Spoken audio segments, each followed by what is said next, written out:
મિત્રો આપણે વાત કરી રહ્યા છીએ બંધારણના પરિચય વિશે। તો બંધારણના પરિચયમાં આગળના વિડીયોમાં વાત કરી ટોટલ 25 ભાગ આવેલા છે અને 25 ભાગનો આપણે પરિચય મેળવ્યો। હવે આ વિડીયોની અંદર આપણે વાત કરવા જઈ રહ્યા છીએ કે બંધારણની અંદર જે પરિશિષ્ટ આવેલા છે અથવા એને આપણે અંગ્રેજીમાં શેડ્યુલ કહીએ છીએ, યાદીઓ અથવા અનુસૂચિઓ કહીએ છીએ, તો એ ટોટલ બંધારણ બન્યું ત્યારે 8 હતા અને હવે વર્તમાનની અંદર ટોટલ 12 જોવા મળે છે। તો પહેલો જ ક્વેશ્ચન થશે કે ભાઈ પરિશિષ્ટ એટલે શું, આ શેડ્યુલ એટલે શું, કોને આપણે શેડ્યુલ કહીશું અને બંધારણનું અંગ ગણવામાં આવે છે કે નથી આવતું। તો પહેલી તો વાત એ છે કે બંધારણનું અંગ ગણવામાં આવે છે। શા માટે? તો કે આની અંદર એ બાબતનો જ ઉલ્લેખ જોવા મળે છે જે બંધારણની અંદર આર્ટિકલમાં કોઈની કોઈ જગ્યા પર ઉલ્લેખ કરેલો છે અને એમાં એવું કીધેલું છે કે આની વિશેષ માહિતી માટે પાછળ આપેલું શેડ્યુલ તમે જુઓ। જેમ કે હું તમને એક્ઝામ્પલ આપું, કોઈ પણ બુક હોય તો બુકને અલગ અલગ ચેપ્ટરમાં વિભાજિત કરવામાં આવી હોય અને ચેપ્ટર નંબર 1 વાંચતા હોઈએ અને કોઈ પેરેગ્રાફની અંદર કોઈ લાઇનમાં એવું લખ્યું હોય કે આની વધારે વિગત માટે પાછળ આપેલું કોષ્ટક જુઓ, તો એ આપણે કોષ્ટક જોવા જઈએ અને એની વિશેષ ડિટેલ ત્યાં આપણને જોવા મળે છે। તો એવી જ રીતે બંધારણ છે, તો બંધારણને ચેપ્ટરની જગ્યા પર ભાગમાં વિભાજિત કરવામાં આવ્યું છે, જે આપણે આગળના વિડીયોમાં જોયું કે 25 ભાગમાં વિભાજિત છે। હવે ભાગની અંદર વાંચતા આર્ટિકલોમાં ક્યાંક એવું લખવામાં આવ્યું હોય કે આની વધારે વિગત માટે પાછળ આપેલું શેડ્યુલ જુઓ, તો એ આપણે શેડ્યુલ જોવાનું હોય છે। તો એવા ટોટલ 8 શેડ્યુલ હતા અને હવે એમાં 4 એડ થયા એટલે 12 શેડ્યુલ આપણને જોવા મળે છે। તો એક એકનો આપણે પરિચય મેળવી લઈએ પહેલા શરૂઆતમાં અને ત્યાર પછી આગળના વિડીયોમાં આપણે એક એકને ડિટેલમાં આપણે ભણીશું। તો સૌથી પહેલા આપણે પરિચય મેળવીએ તો કે શેડ્યુલ નંબર 1 એમાં શું કીધું છે કે ભારતનું રાજ્ય ક્ષેત્ર।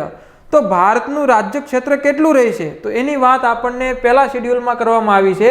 એમાં 28 રાજ્યોના નામ આપવામાં આવ્યા છે અને 8 કેન્દ્ર શાસિત પ્રદેશોના નામ આપવામાં આવ્યા છે।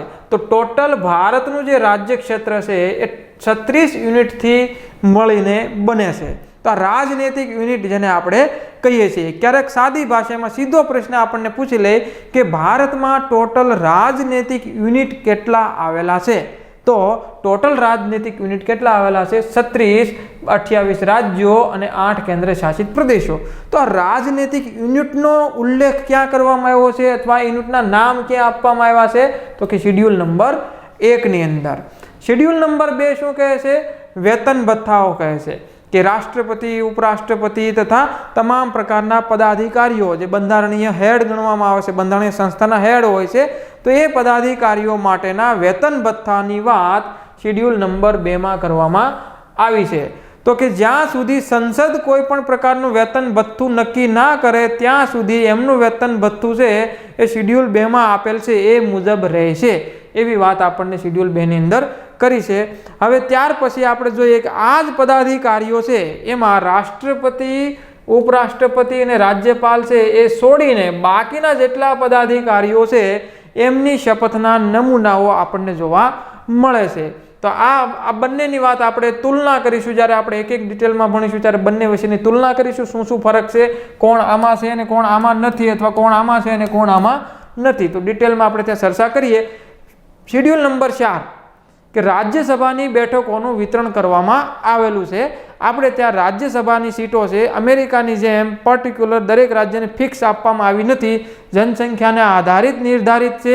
તો ઉત્તર પ્રદેશની અંદર આપણને 31 જોવા મળે છે, તો ગુજરાતની અંદર આપણને 11 બેઠકો જોવા મળે છે, તો ગોવાની અંદર 1 જ બેઠક જોવા મળે છે।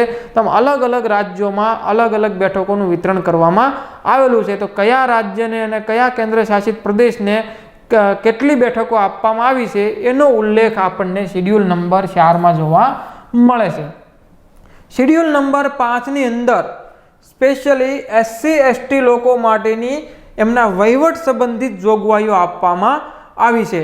તો વિશેષ જોગવાઈ આપવામાં આવી છે। તો SC/ST માટેના જે રાજ્યો આવેલા છે તો પર્ટિક્યુલર રાષ્ટ્રપતિ જેને ઘોષિત કરે એ વિસ્તારોને અનુસૂચિત જાતિ અને અનુસૂચિત જનજાતિ વિસ્તાર ગણવામાં આવશે।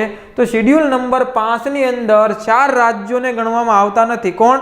તો કે આસામ, મેઘાલય, મિઝોરમ અને ત્રિપુરા। તો આ 4 રાજ્યો માટે અલગથી વિશેષ પાછી જોગવાઈ કરવામાં આવી છે એમના જનજાતિ વિસ્તાર માટે, એટલે કે ઓનલી ફોર શેડ્યુલ ટ્રાઇબ્સ માટે। તો એની વાત આપણને શેડ્યુલ નંબર 6માં કરવામાં આવી છે। તો ફરી વખત યાદ રાખી લો, કયા કયા ચાર રાજ્ય છે? તો કે આસામ, મેઘાલય, મિઝોરમ અને ત્રિપુરા, અથવા શોર્ટમાં તમે યાદ રાખો અ મે મિત્ર, અ એટલે આસામ, મે એટલે મેઘાલય, મી એટલે મિઝોરમ અને ત્ર એટલે ત્રિપુરા। તો આ 4 રાજ્યોના એસટી લોકો માટેની વાત આપણે 6 નંબરના શેડ્યુલમાં કરેલી છે। ત્યાર પછી શેડ્યુલ નંબર 7 ની અંદર વિષયોનું વિભાજન કરવામાં આવેલું છે। કયા વિષયો? તો કે કાયદા કાનૂન બનાવવાના વિષયોનું વિભાજન કરવામાં આવ્યું છે। કોની કોની વચ્ચે કરવામાં આવ્યું છે? તો કે કેન્દ્ર સરકાર અને રાજ્ય સરકાર વચ્ચે એના માટે 3 યાદીઓ બનાવેલી છે, કેન્દ્રીય યાદી, રાજ્ય યાદી અને સંયુક્ત યાદી। કેન્દ્રીય યાદીની અંદર બંધારણ બન્યું ત્યારે એમાં 97 વિષયો હતા, રાજ્ય યાદીની અંદર બંધારણ બન્યું ત્યારે એમાં 66 વિષયો હતા અને સંયુક્ત યાદીની અંદર બંધારણ બન્યું ત્યારે એમાં 47 વિષયો હતા। સમય જતાં 42માં સુધારા દ્વારા આમાંથી 5 વિષયો ટ્રાન્સફર કરી અને સંયુક્ત યાદીમાં જોડવામાં આવ્યા, એટલે અહીંયા 52 વિષયો થઈ ગયા અને રાજ્ય યાદીમાં 61 વિષયો થઈ ગયા અને સમય જતાં કેન્દ્ર યાદીની અંદર 3 વિષયોનો ઉમેરો કર્યો અને 100 વિષય આપણને કેન્દ્ર યાદીમાં જોવા મળે છે। તો હવે પછીથી કેન્દ્ર યાદીમાં 100 વિષયો, રાજ્ય યાદીમાં 61 વિષય અને સંયુક્ત યાદીમાં 52 વિષયો જોવા મળે છે। ત્યાર પછી ભારતની ઓફિશિયલ ભાષા વિશે વાત કરી તો ભારતની અંદર બોલીઓ તો ઘણી બધી છે। ઓફિશિયલ ભાષા વિશે વાત આપણે 17 નંબરના ભાગમાં કરી છે। બોલીઓ તો અસંખ્ય છે, પરંતુ એક બંધારણ માન્ય કરે એવી કેટલી ભાષાઓ છે, બંધારણ કેટલી ભાષાને માન્યતાઓ આપવામાં આવી છે। ભલે ઓફિશિયલ ભાષા આપણી હિન્દી અને વહીવટી ભાષા અંગ્રેજી રહી, પરંતુ એ ઉપરાંત અન્ય ભાષાઓ, ભારતની જે પ્રાદેશિક ભાષાઓ છે એને પણ બંધારણે માન્યતા આપી છે। તો ટોટલ બંધારણ બન્યું ત્યારે 14 ભાષાઓનો ઉલ્લેખ એમાં જોવા મળતો હતો શેડ્યુલ નંબર 8ની અંદર। સમય જતાં એમાં 21મો બંધારણીય સુધારો કરી 1967માં સિંધી ભાષા ઉમેરવામાં આવી। તો 14 ને કેટલી થઈ ગઈ? 15। ત્યારબાદ સમય જતાં 1992ની અંદર 71મો બંધારણીય સુધારો કરી અને નવી 3 ભાષા જોડવામાં આવી। કઈ 3 ભાષા જોડી? તો કે કોંકણી, મણિપુરી અને નેપાળી। આ 3 ભાષા 71મો સુધારો 1992માં જોડી એટલે 15 અને આ નવી 3 ભાષા એટલે ટોટલ 18 ભાષા થઈ ગઈ। સમય જતાં 2003ની અંદર 92મો બંધારણીય સુધારો કરી અને ફરી પાછી નવી 4 ભાષાઓ જોડવામાં આવી, બોડો, ડોંગરી, મૈથિલી અને સંથાલી। તો ટોટલ 18 અને આ 4 ભાષા બીજી એડ થઈ આમ 22 ભાષા આપણને જોવા મળે છે। તો હવે પછી પરીક્ષામાં પ્રશ્ન આવે કે બંધારણના શેડ્યુલ નંબર 8માં કેટલી ભાષાઓનો ઉલ્લેખ જોવા મળે છે? તો એમાં 22 ભાષાનો ઉલ્લેખ જોવા મળે છે। શરૂઆતમાં કેટલી ભાષાઓ હતી? તો કે 14 ભાષાઓ હતી। 121માં સુધારા દ્વારા 1 ભાષા ઉમેરી સિંધી, 71માં સુધારા દ્વારા 3 ભાષા ઉમેરી કોંકણી, મણિપુરી અને નેપાળી અને 92માં સુધારા દ્વારા 2003ની અંદર બીજી 4 ભાષા ઉમેરી બોડો, ડોંગરી, મૈથિલી અને સંથાલી। આમ મળીને ટોટલ 22 ભાષાનો ઉલ્લેખ જોવા મળે છે। ત્યાર પછી સમય જતાં નવું શેડ્યુલ આખું ઉમેરવામાં આવ્યું। શેડ્યુલ નંબર 9 સંપત્તિ સંબંધિત વિષયો એમાં જોડવામાં આવ્યા। પહેલો જ બંધારણીય સુધારો 1951 દ્વારા આ શેડ્યુલને જોડવામાં આવ્યું। આગળના વિડીયોની અંદર આપણે વિશેષ રૂપથી શેડ્યુલ નંબર 9 વિશે વાત કરી છે કે આને સુપ્રીમ કોર્ટની અંદર પડકાર આપી શકાય છે કે નથી આપી શકાતા, ક્યાં સુધીના વિષયોને અથવા ક્યાં સુધીના કાયદા બનાવેલા છે ને આપી શકાય છે અને ભવિષ્યની અંદર કેવી રીતે એમાં જોડવામાં આવ્યું છે, કેવી રીતે આ શેડ્યુલને ઉમેરવામાં આવ્યું છે, ડિટેલની અંદર આપણે આગળના વિડીયોની અંદર ભણવા જઈ રહ્યા છીએ 9મું શેડ્યુલ।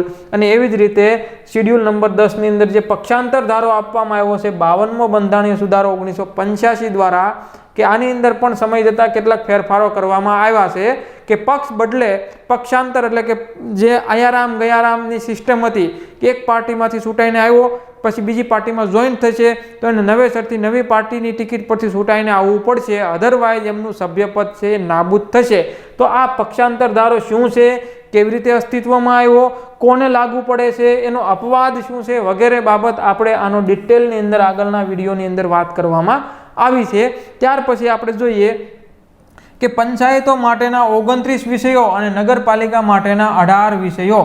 જેમ આપણે ત્યાં કેન્દ્ર સરકાર આવી છે તો કેન્દ્ર સરકારને કાનૂન બનાવવા માટેના 100 વિષયો આપ્યા છે કેન્દ્ર યાદીમાં।